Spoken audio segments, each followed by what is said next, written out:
Pak Anies, waktu Bapak adalah 4 menit dimulai dari sekarang. Assalamualaikum warahmatullahi wabarakatuh. Selamat malam dan salam sejahtera untuk semuanya. Bismillahirrahmanirrahim. Negara hukum menempatkan hukum sebagai rujukan utama untuk memastikan hadir rasa keadilan, memberikan kebermanfaatan, dan memberikan kepastian kepada semua. Ini harus dipegang teguh oleh pemegang kekuasaan, baik yang di puncak dan seluruh jajaran. Tapi apa yang terjadi?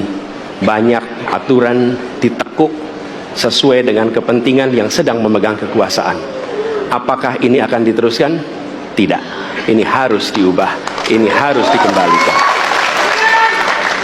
Kemudian kita menyaksikan betapa pada hari-hari ini tatanan ketika kita menyelenggarakan pemerintahan sering tidak sesuai dengan prinsip-prinsip hukum yang kita pegang.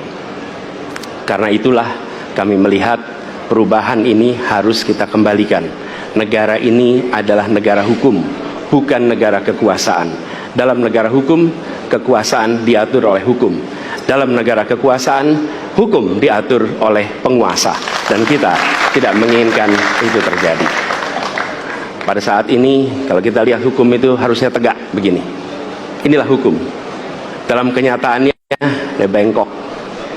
Dia tajam ke bawah, dia tumpul ke atas. Dan kondisi ini tidak boleh didiamkan, tidak boleh dibiarkan, dan harus berubah. Karena itu kita mendorong perubahan, mengembalikan hukum menjadi tegak kepada semuanya.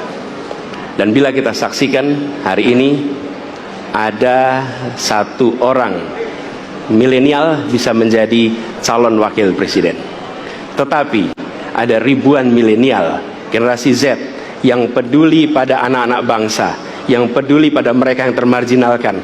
Ketika mereka mengungkapkan pendapat, ketika mereka mengkritik pemerintah, justru mereka sering dihadapi dengan kekerasan, dihadapi dengan benturan, dan bahkan gas air mata.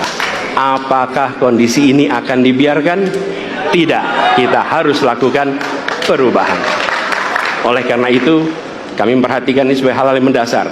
Yang tak kalah penting, ini kedua nih, yang tak kalah penting. Kita menyaksikan pada saat ini ada peristiwa seperti peristiwa Ibu Mega. Ibu Mega Suryani Dewi, seorang ibu rumah tangga yang mengalami kekerasan rumah tangga, lapor pada negara, tidak diperhatikan, dan dia meninggal korban kekerasan. Apakah akan dibiarkan? Tidak. Ini harus diubah.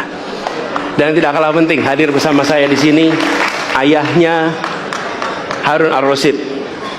Harun Ar-Rasyid adalah anak yang meninggal, pendukung Pak Prabowo di Pilpres 2019 yang menuntut keadilan pada saat itu.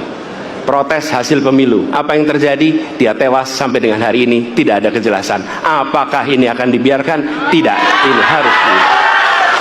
Karena itu kami mendedikasikan diri, hadir untuk memberikan komitmen bahwa dari puncak sampai ke bawah kami akan tegakkan hukum pada siapa saja. Kami kembalikan marwah kehidupan bernegara yang menempatkan hukum sebagai tempat yang paling tinggi. Dan ketentuan itu berlaku kepada semua, termasuk ketika menyangkut urusan ASN, menyangkut urusan TNI dan Polri. Terima kasih. Assalamualaikum warahmatullahi wabarakatuh. Terima kasih. Bapak Anies, kami persilakan kembali ke tempat. Berikutnya kami persilakan. Harap tenang. Harap tenang. Harap tenang. Harap tenang para pendukung, harap tenang. Hadirin, kita akan harap lanjutkan tenang. ya. Harap tenang.